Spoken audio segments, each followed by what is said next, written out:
दोनों डॉक्टर थे। दोनों एक दूसरे से बेइंतहा प्यार करते थे। लड़का अपनी गर्लफ्रेंड को खुश रखने के लिए कुछ भी करने को तैयार था। प्यार की निशानी के तौर पर उसने अपनी प्रेमिका को एक नई कार तक गिफ्ट कर दिया। लेकिन कहते हैं ना, जहां प्यार होता है वहां तकरार भी होती है। और इसी तकरार ने एक ऐसी खौफनाक शक्ल ले ली जिसकी किसी ने कल्पना भी नहीं की थी। जिस रिश्ते की बुनियाद प्यार पर थी, वही अचानक नफरत की आग में जलने लगा। और फिर एक दिन ऐसा कुछ हुआ कि सब कुछ खत्म हो गया। न सिर्फ उनका रिश्ता, बल्कि लड़की की जिंदगी भी खत्म हो गई। पुलिस के लिए भी यह मामला उलझा हुआ था, क्योंकि दोनों ही डॉक्टर थे, पढ़े लिखे, सभ्य और एक अच्छे प्रोफेशन से जुड़े हुए। लेकिन जब जांच आगे बढ़ी तो जो खुलासे हुए, उन्होंने हर किसी को हैरान कर दिया। आखिर इस खौफनाक वारदात के पीछे किसका हाथ था? लड़की की हत्या किसने किया और क्यों किया? क्या ये महज एक गुस्से का नतीजा था या इसके पीछे कोई गहरी साजिश थी? इन सभी सवालों के जवाब आपको इस वीडियो में मिलेंगे, जहां हम पूरी कहानी को विस्तार से बताएंगे। तो बने रहिए हमारे साथ और जानिए इस प्यार से शुरू हुई लेकिन दर्दनाक अंत तक पहुंची कहानी का पूरा सच। नमस्कार मेरे प्यारे भाइयों और बहनों, मैं विवेक कुमार। क्राइम की कहानी के नए एपिसोड में आप सभी लोगों का हार्दिक स्वागत है। कहानी में आगे बढ़ने से पहले कृपया क्राइम की कहानी चैनल को सब्सक्राइब कर बेल आइकन जरूर दबा लें, ताकि मेरे हर वीडियो का नोटिफिकेशन आपको मिलता रहे। तो चलिए आज की कहानी शुरू करते हैं। 19 अगस्त 2020 की रात उत्तर प्रदेश पुलिस को एक चौंकाने वाली सूचना मिली। आगरा फतेहाबाद हाईवे पर बमरोली कटारा के पास सड़क किनारे एक महिला की लाश पड़ी थी। यह इलाका थाना डौकी के अंतर्गत आता था। कंट्रोल रूम से खबर मिलते ही पुलिस की टीम मौके पर पहुंची और वहां का नजारा देख सन्न रह गई। महिला लोअर और टी शर्ट पहने थी।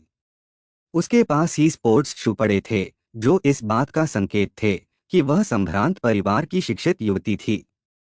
लेकिन उसकी पहचान से जुड़ा कोई भी सुराग घटनास्थल पर नहीं मिला।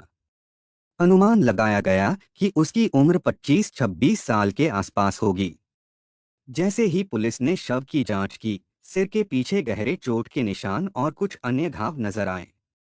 लेकिन जो सबसे ज्यादा चौंकाने वाली बात थी, वह यह कि युवती के हाथ में टूटे हुए बाल थे और उसके नाखूनों में किसी की स्किन फंसी हुई थी। यह साफ दर्शा रहा था कि यह हत्या का मामला था और मरने से पहले उसने अपने कातिल से जमकर संघर्ष किया था। मौके पर युवती की शिनाख्त नहीं हो सकी, तो डौकी पुलिस ने प्राथमिक जांच के बाद शव को पोस्टमार्टम के लिए एमएम इलाके के पोस्टमार्टम हाउस भेज दिया। अब पुलिस के सामने सबसे बड़ी चुनौती थी युवती की पहचान और उसके साथ हुई इस दिल दहला देने वाली वारदात की असली वजह। इसी बीच उसी दिन सुबह करीब 9:30 बजे दिल्ली के शिवपुरी पार्ट 2 दिनपुर नजफगढ़ से डॉक्टर मोहिंदर गौतम आगरा के एमएम गेट पुलिस थाने पहुंचे। वह घबराए हुए थे और उन्होंने पुलिस को एक तहरीर दिया। उन्होंने बताया कि उनकी बहन डॉक्टर योगिता गौतम गायब हो गई है और उन्हें शक है कि उसका अपहरण किया गया है। डॉक्टर मोहिंदर गौतम का सीधा आरोप डॉक्टर विवेक तिवारी पर था। उन्होंने पुलिस को बताया कि उनकी बहन डॉक्टर योगिता आगरा के एसएन मेडिकल कॉलेज से पोस्ट ग्रेजुएशन कर रही थी और नूरी गेट स्थित गोकुल चंद पेठे वाले के मकान में किराए पर रहती थी। यह घटना बेहद चौंकाने वाली थी। 18 अगस्त 2020 की शाम करीब 4:15 बजे जब डॉक्टर योगिता गौतम ने दिल्ली में घर पर घबराए हुए फोन किया, तो उनकी आवाज में डर और असहायता साफ झलक रही थी। वह रो रही थीं और बेहद परेशान लग रही थीं। फोन पर उन्होंने कहा, डॉक्टर विवेक तिवारी मुझे बहुत परेशान कर रहा है। उसने मेरी डॉक्टरी की डिग्री कैंसिल कराने की धमकी दी है। यह सुनकर घरवाले दंग रह गए। योगिता की बातों से लग रहा था कि मामला काफी गंभीर है। जब पुलिस ने डॉक्टर मोहिंदर से डॉक्टर विवेक तिवारी के बारे में पूछा, तो उन्होंने बताया कि डॉक्टर योगिता ने 2009 में मुरादाबाद के तीर्थंकर महावीर मेडिकल कॉलेज में दाखिला लिया था। वहीं पढ़ाई के दौरान उनकी जान पहचान 1 साल सीनियर डॉक्टर विवेक तिवारी से हुई थी। डॉक्टर विवेक तिवारी ने मेडिकल की पढ़ाई पूरी करने के बाद सरकारी नौकरी हासिल कर ली थी। वह अब उत्तर प्रदेश के जालौन जिले के उरई में मेडिकल ऑफिसर के पद पर तैनात था। उसका परिवार भी प्रतिष्ठित था। उसके पिता विष्णु तिवारी पुलिस विभाग में अधिकारी थे और कुछ साल पहले सीओ सर्कल ऑफिसर के पद से रिटायर हुए थे। हालांकि करीब 2 साल पहले हार्ट अटैक से उनका निधन हो गया था। जब पुलिस ने मामले की तह तक जाने के लिए डॉक्टर मोहिंदर से पूछताछ की तो उन्होंने चौंकाने वाला खुलासा किया। डॉक्टर विवेक तिवारी डॉक्टर योगिता से शादी करना चाहता था, लेकिन जब योगिता ने मना कर दिया तो वह उस पर लगातार दबाव डालने लगा। शुरू में यह सिर्फ बातों तक सीमित था, लेकिन धीरे धीरे यह एक गंभीर तनाव और धमकियों में बदल गया। इस इनकार के बाद दोनों के बीच कई दिनों से झगड़े हो रहे थे। डॉक्टर विवेक ने योगिता को धमकाना शुरू कर दिया था। पुलिस ने जब डॉक्टर योगिता के अपहरण की आशंका का कारण पूछा तो डॉक्टर मोहिंदर ने दिल दहला देने वाली कहानी बयां किया। 18 अगस्त 2020 की शाम अचानक डॉक्टर योगिता का घबराहट भरा फोन आया। उनकी आवाज में डर साफ झलक रहा था। फोन कटते ही मैं अपनी मां आशा गौतम और पिता अम्बेश गौतम के साथ दिल्ली से आगरा के लिए दौड़ पड़ा। रात के अंधेरे में सफर करते हुए हम बस यही दुआ कर रहे थे कि योगिता सुरक्षित हो। आगरा पहुंचते ही हम सीधे उसके किराए के मकान पर गए, लेकिन वहां सन्नाटा पसरा था। डॉक्टर योगिता गायब थी और उसका फोन भी बंद आ रहा था। बेचैनी बढ़ती जा रही थी। हमने तुरंत सीसीटीवी फुटेज खंगाली और जो देखा उससे रोंगटे खड़े हो गए। फुटेज में शाम 7:30 बजे डॉक्टर योगिता अकेली घर से बाहर निकलती दिखी। लेकिन जैसे ही वह बाहर आई, एक टाटा निक्सन कार उसके पास आकर रुकी। अगले ही पल कार में बैठे एक युवक ने दरवाजा खोला और योगिता को जबरदस्ती अंदर खींच लिया। कार तेजी से वहां से फरार हो गई। डॉक्टर मोहिंदर गौतम ने जब अपहरण की पूरी कहानी पुलिस को सुनाई तो उम्मीद थी कि पुलिस तुरंत हरकत में आएगी, लेकिन ऐसा नहीं हुआ। चौंकाने वाली बात यह थी कि गंभीर आरोपों और सीसीटीवी फुटेज जैसी ठोस जानकारी होने के बावजूद पुलिस ने ना तो डॉक्टर योगिता को तलाशने की कोशिश किया और ना ही डॉक्टर विवेक का कोई सुराग जुटाया। इसके बजाय उन्होंने डॉक्टर मोहिंदर को बस इंतजार करने को कह दिया। घंटों बीत गए, लेकिन पुलिस की सुस्ती जस की तस बनी रही। डॉक्टर मोहिंदर की बेचैनी अब गुस्से में बदलने लगी। आखिरकार उन्होंने खुद ही कुछ करने की ठानी। वह तुरंत एसएन मेडिकल कॉलेज आगरा पहुंचे। वहां उन्होंने विभागाध्यक्ष से मुलाकात कर अपनी बहन के लापता होने की जानकारी दिया। उम्मीद थी कि उन्हें कोई मदद मिलेगी, लेकिन वहां भी बस पुलिस के पास जाने की सलाह दी गई। पुलिस की सुस्ती से थक हार कर डॉक्टर मोहिंदर एक बार फिर एमएन गेट थाने पहुंचे। इस बार वह गिड़गिड़ा रहे थे, भगवान के लिए मेरी बहन को ढूंढिए, लेकिन जवाब में बस खामोशी मिली। शाम होते ही एक सिपाही ने लापरवाही भरे लहजे में कहा, एक अज्ञात युवती की लाश मिली है, पोस्टमार्टम हाउस में रखी है, चाहो तो जाकर देख लो। यह सुनकर डॉक्टर मोहिंदर गौतम के पैर कांपने लगे। कहीं यह उनकी बहन डॉक्टर योगिता का शव तो नहीं। डर, बेचैनी और उम्मीद के बीच वह भागते हुए पोस्टमार्टम हाउस पहुंचे। जैसे ही उन्होंने शव पर से कपड़ा हटाया, उनकी आंखें फटी की फटी रह गईं। यह उनकी बहन थी। उनकी बहन डॉक्टर योगिता गौतम अब इस दुनिया में नहीं थी। उनकी प्यारी मासूम बहन जिसका सपना था कि वह एक दिन लोगों की जान बचाएगी, आज खुद निर्ममता से मार दी गई थी।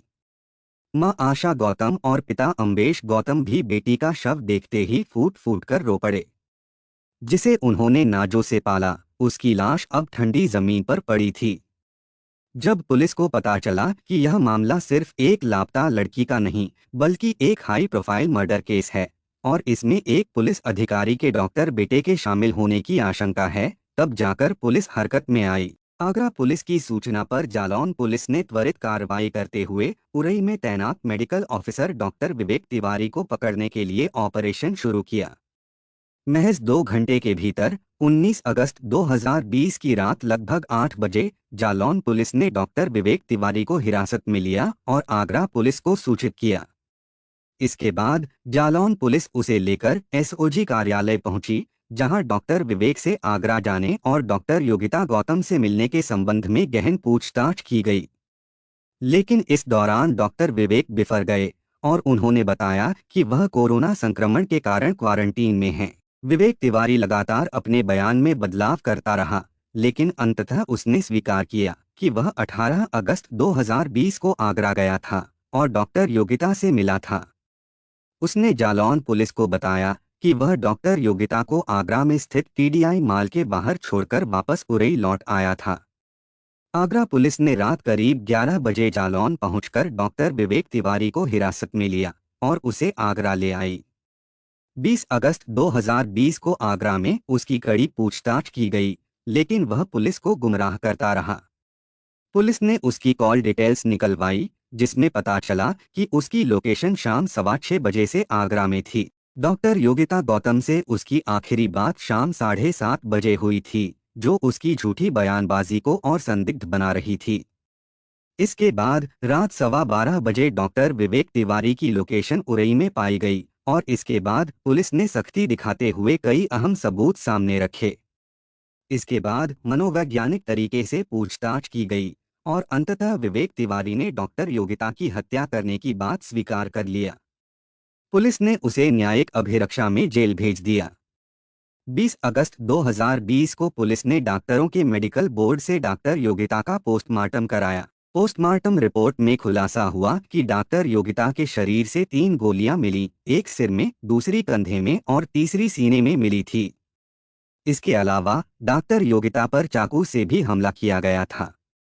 पोस्टमार्टम के बाद आगरा पुलिस ने डॉक्टर योगिता का शव उसके माता पिता और भाई को सौंप दिया। पूछताछ में जो कहानी सामने आई वह डॉक्टर विवेक तिवारी के एक तरफा प्यार की सनक से जुड़ी थी, जिसने उसे इस जघन्य अपराध की ओर प्रेरित किया। अम्बेश गौतम, जो दिल्ली के नजफगढ़ इलाके की शिवपुरी कॉलोनी पार्ट 2 में रहते हैं, नवोदय विद्यालय समिति में डिप्टी डायरेक्टर के पद पर कार्यरत हैं। वर्तमान में वह राजस्थान के उदयपुर शहर में तैनात हैं। अम्बेश गौतम के परिवार में उनकी पत्नी आशा गौतम के अलावा बेटा डॉक्टर मोहिंदर गौतम और बेटी डॉक्टर योगिता गौतम शामिल हैं, जो हमेशा अपने मेहनत और कड़ी लगन के लिए प्रसिद्ध रही हैं। डॉक्टर योगिता गौतम बचपन से ही पढ़ाई में अव्वल थी और उसका सपना हमेशा एक डॉक्टर बनने का था। अपनी इस ख्वाहिश को साकार करने के लिए उसने साइंस बायो से 12वीं कक्षा को शानदार अंकों के साथ पास किया। उसकी मेहनत रंग लाई और पीएमटी के जरिए उसे मेडिकल की पढ़ाई के लिए चयनित किया गया। 2009 में डॉक्टर योगिता ने मुरादाबाद के तीर्थंकर मेडिकल कॉलेज में एमबीबीएस में एडमिशन लिया, जहां उसने मेडिकल की दुनिया में अपनी एक नई दिशा तय किया। तीर्थंकर मेडिकल कॉलेज में पढ़ाई के दौरान डॉक्टर योगिता गौतम की मुलाकात 1 साल सीनियर विवेक तिवारी से हुई और दोनों के बीच दोस्ती हो गई। यह दोस्ती इतनी गहरी हो गई कि वे एक साथ घूमने फिरने और खाने पीने जाने लगे। धीरे धीरे डॉक्टर विवेक मन ही मन डॉक्टर योगिता को पसंद करने लगा, लेकिन डॉक्टर योगिता का ध्यान सिर्फ अपनी पढ़ाई और करियर पर था। उसे प्यार या रिश्ते में कोई दिलचस्पी नहीं थी। डॉक्टर विवेक तिवारी ने कई बार डॉक्टर योगिता के सामने अपने प्यार का इजहार करने की कोशिश किया, लेकिन डॉक्टर योगिता हर बार हंसते हुए उसकी बातों को टाल देती थी।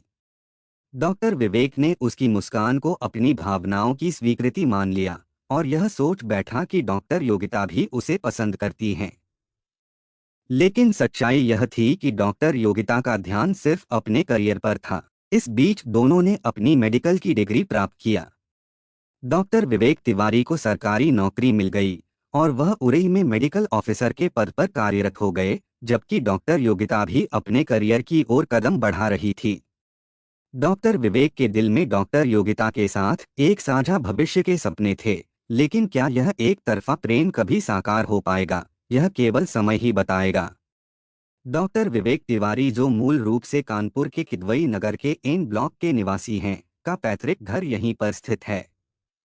इस घर में उनकी मां आशा तिवारी और बहन नेहा के साथ रहते हैं। डॉक्टर विवेक के पिता विष्णु तिवारी उत्तर प्रदेश पुलिस में अधिकारी थे और उन्होंने आगरा शहर में थाना प्रभारी के रूप में भी कार्य किया था। विष्णु तिवारी का पुलिस विभाग में एक बड़ा नाम था और वे कानपुर में कई बड़े एनकाउंटर करने वाली पुलिस टीम का हिस्सा रहे थे।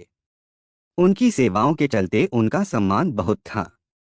कुछ साल पहले वे सीओ सिटी मैजिस्ट्रेट के पद से रिटायर हो गए थे, लेकिन दुख की बात यह थी कि करीब 2 साल पहले उन्हें दिल का दौरा पड़ा और उनका निधन हो गया। वहीं डॉक्टर योगिता गौतम ने मुरादाबाद से एमबीबीएस की डिग्री प्राप्त करने के बाद आगरा में अपने करियर को आगे बढ़ाने का निर्णय लिया। 3 साल पहले उसने आगरा के एसएन मेडिकल कॉलेज में पोस्ट ग्रेजुएशन के लिए दाखिला लिया और स्त्री रोग विभाग में पीजी की छात्रा बन गई। वह आगरा में नूरी गेट के पास किराए के मकान में रह रही थी, जहां वह अपनी पढ़ाई और करियर के लिए समर्पित थी। डॉक्टर विवेक और डॉक्टर योगिता की जिंदगी में यह मोड़ दोनों के करियर की ऊंचाइयों और व्यक्तिगत जीवन की जटिलताओं के साथ एक दिलचस्प कहानी बन रही थी। योगिता और डॉक्टर विवेक के बीच फोन पर लगातार बातचीत होती रहती थी और कभी-कभी उनकी मुलाकातें भी हो जाती थीं। डॉक्टर विवेक जब भी फोन करता या मिलता तो अपने प्रेम के इजहार के लिए उसे परेशान करता, लेकिन डॉक्टर योगिता कभी उसे गंभीरता से नहीं लेती थी। वह केवल अपने करियर और पढ़ाई पर ध्यान केंद्रित करती थी और विवेक की भावनाओं की अनदेखी करती रही। दोनों के परिवारों को उनकी दोस्ती के बारे में पूरी जानकारी थी। डॉक्टर विवेक ने डॉक्टर योगिता के परिजनों के मोबाइल नंबर हासिल कर रखे थे, साथ ही उसके आगरा में रहने वाले मकान मालिकों के नंबर भी हासिल कर रखे थे। कहा जाता है कि वे कई सालों तक एक दूसरे के रिश्ते में रहे थे, हालांकि डॉक्टर योगिता इस रिश्ते को केवल दोस्ती मानती थी। पिछले कुछ महीनों से डॉक्टर विवेक डॉक्टर योगिता पर शादी करने का दबाव बना रहा था, लेकिन डॉक्टर योगिता ने हर बार इसका कड़ा विरोध किया। इससे डॉक्टर विवेक नाराज हो गया और वह डॉक्टर योगिता को फोन कर धमकाने लगा। उसकी बढ़ती नाराजगी और धमकियां एक गंभीर मोड़ ले रही थीं, लेकिन डॉक्टर योगिता फिर भी अपने फैसले पर अडिग रही। 18 अगस्त 2020 को डॉक्टर विवेक ने योगिता को फोन कर शादी के विषय को एक बार फिर छेड़ दिया।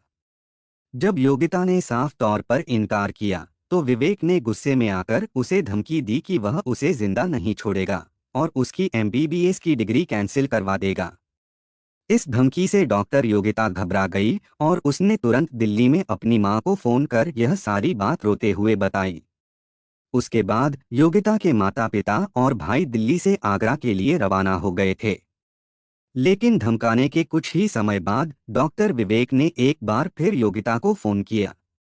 इस बार उसकी आवाज में गुस्सा नहीं, बल्कि एक अजीब सा अपनापन था। उसने कहा कि भले ही वह उससे शादी न करे, लेकिन इतने सालों की दोस्ती के नाम पर एक बार तो वह उससे मिल सकती है। काफी अनिच्छा के बावजूद डॉक्टर योगिता ने आखिरी बार मिलने की हामी भर दिया। उस दिन शाम करीब 7:30 बजे डॉक्टर विवेक ने योगिता को फोन किया और कहा कि वह आगरा आया है और नूरी गेट पर खड़ा है। उसने योगिता से कहा, घर से बाहर आ जाओ, आखिरी मुलाकात कर लेते हैं। योगिता बिना किसी को बताए और बिना सोचे समझे घर से अकेली बाहर निकल पड़ी। यह शायद उसकी सबसे बड़ी गलती थी। उसकी यह जल्दीबाजी और विवेक पर विश्वास करना उसे एक बड़े संकट में ले आया, जो उसका जीवन हमेशा के लिए बदलने वाला था। घर से बाहर निकलते ही नूरी गेट पर टाटा निक्सन कार में सवार डॉक्टर विवेक ने उसे कार का गेट खोलकर आवाज दिया और तेजी से कार के अंदर खींच लिया। रास्ते में डॉक्टर विवेक ने योगिता से फिर शादी का राग छेड़ दिया, तो चलती कार में ही दोनों में बहस होने लगी। डॉक्टर विवेक उससे हाथापाई करने लगा। इसी हाथापाई में योगिता ने अपने हाथ के नाखूनों से विवेक के बाल खींचे और चमड़ी नोची, तो गुस्साए विवेक ने उसका गला दबा दिया। डॉक्टर विवेक ने डॉक्टर योगिता को अपनी कार में बैठाकर फतेहाबाद हाईवे की ओर निकल गया। रास्ते में एक सुनसान जगह पर वह रुक गया और वहां उसने अपनी कार में रखा हुआ चाकू निकाला। पहले उसने योगिता के सिर और चेहरे पर कई वार किए, लेकिन इसके बाद भी उसका गुस्सा शांत नहीं हुआ। उसने फिर योगिता के सिर, कंधे और छाती में 3 गोलियां मारी। यह दर्दनाक घटना रात करीब 8 बजे हुई थी। इसके बाद डॉक्टर विवेक ने डॉक्टर योगिता गौतम के शव को बमरौली कटारा इलाके में एक खेत में सड़क के किनारे फेंक दिया। पिस्तौल भी उसने रास्ते में फेंक दी थी। घटना के बाद विवेक उरई की तरफ रवाना हो गया और वहीं रात को पहुंचा। फिर वह उरई से सीधे कानपुर गया, जहां उसने अपनी कार घर पर छोड़ दिया। अगले दिन वह वापस उरई आ गया और इस खौफनाक अपराध को छिपाने की कोशिश किया। पुलिस ने डॉक्टर विवेक की कार को कानपुर में उसके घर से बरामद किया। यह कार 2 साल पहले खरीदी गई थी और उसमें खून से सना हुआ चाकू भी पाया गया, जो योगिता पर हमला करने में इस्तेमाल हुआ था। यह सबूत पुलिस के हाथों में था, जो डॉक्टर विवेक के खिलाफ आरोप साबित करने में मददगार साबित हुआ। डॉक्टर योगिता की निर्मम हत्या के बाद पुलिस ने विवेक को गिरफ्तार कर लिया और उसकी क्रूरता और अपराध के बारीक विवरण से सामने आई सच्चाई ने सभी को हिलाकर रख दिया।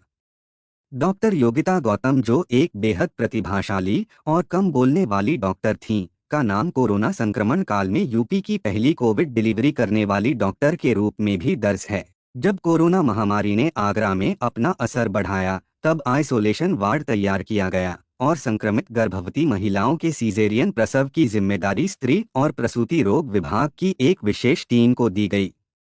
इस टीम का नेतृत्व विभागाध्यक्ष डॉक्टर सरोज सिंह ने किया और इसमें डॉक्टर योगिता भी शामिल थीं। 21 अप्रैल को डॉक्टर योगिता ने यूपी और आगरा में कोविड मरीज के पहले सीजेरियन प्रसव को सफलतापूर्वक अंजाम दिया। इसके बाद भी उन्होंने कई सीजेरियन प्रसव किए, जिनके परिणामस्वरूप कई घरों में खुशियां और किलकारियां गूंज रही थीं। सिर्फ 5 दिन पहले 13 अगस्त 2020 को डॉक्टर योगिता का पीजी का रिजल्ट आया था, जिसमें वह पास हो गई थीं और विशेषज्ञ डॉक्टर बन गई थीं। लेकिन दुर्भाग्यवश उसी वर्ष 18 अगस्त को एक सिरफिरे डॉक्टर आशिक के हाथों उन्हें अपनी जान गंवानी पड़ी। घटना के दिन भी डॉक्टर योगिता दोपहर 3 बजे तक अस्पताल में अपनी ड्यूटी पर थीं। उनका जीवन लोगों की जान बचाने में समर्पित था, लेकिन उनके साथ जो हुआ वह एक दिल दहला देने वाली सच्चाई बनकर सामने आई। डॉक्टर योगिता की नृशंस हत्या ने न केवल उनके परिवार को बल्कि पूरे समाज को झकझोर दिया। डॉक्टर योगिता गौतम की दुखद मृत्यु के बाद आगरा के एसएन मेडिकल कॉलेज में कैंडल जलाकर उन्हें श्रद्धांजलि अर्पित की गई। कॉलेज के जूनियर डॉक्टरों की एसोसिएशन ने भी प्रदर्शन कर एक सच्ची कोरोना योद्धा की हत्या पर अपना आक्रोश व्यक्त किया। उनके द्वारा की गई मेहनत और समर्पण खासकर कोरोना काल में सभी के लिए प्रेरणा का स्रोत बन चुकी थी। लेकिन डॉक्टर विवेक ने अपने एक तरफा प्यार की सनक में यह जघन्य अपराध किया, जिसकी वजह से डॉक्टर योगिता की हत्या हुई। उसकी इस क्रूरता ने योगिता के परिवार को न केवल मानसिक और भावनात्मक रूप से तोड़ा, बल्कि उन्हें खून के आंसू बहाने पर भी मजबूर कर दिया। डॉक्टर विवेक ने न केवल अपने ही परिवार और पेशे को शर्मसार किया, बल्कि अपनी जिंदगी भी बर्बाद कर दिया।